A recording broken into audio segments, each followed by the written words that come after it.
Let's go to Pam Palmater. She is the chair of Indigenous governance at Ryerson University, herself an activist in the Mi'kmaq Nation. Pam, good to have you back with us here. What did you make of what Justin Trudeau said today at the United Nations? Well, I think, in fairness, he deserves some credit for having a monumentally different attitude and discourse on Indigenous issues compared to former Prime Minister Harper or even former other prime ministers. That his message was one of positivity and making amends and moving forward and acknowledging to some extent some of the atrocities of the past. So he definitely deserves credit for that.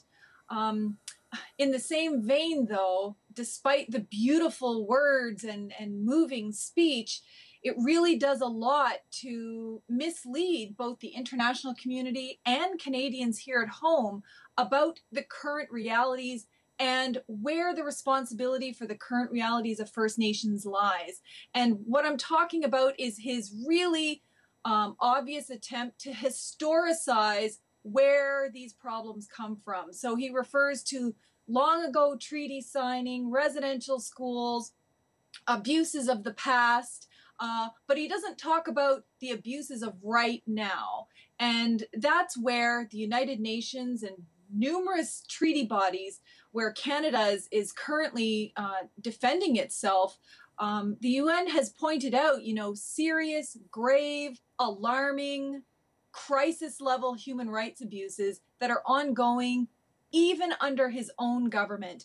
And he kind of slips and slides around that and doesn't, deal with his own government's responsibility and throwing out that he's addressed some of the boil water advisories, like a mere fraction, that's really just embarrassing. I wouldn't even have mentioned that as an accomplishment because he really hasn't addressed the issue at all. And I think most First Nations here at home are really going to see through that rhetoric that, he's always had great words, but when it comes to substantive action on the ground in First Nations, he falls flat right across the board. Yeah, I was just going to ask you about that as well, because we've heard some of this, language used many times before.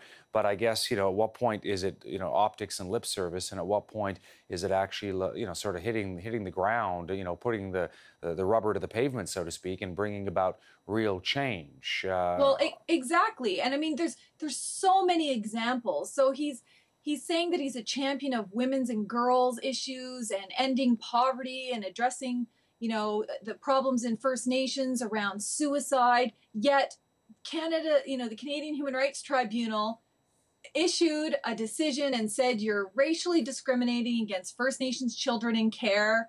You need to stop this and provide equitable funding. And not only has he not abided by that court decision, they've issued order after order after order that he refuses to abide by. Now, recently, the United Nations just released a report expressing extreme alarm that Canada isn't following its own court cases.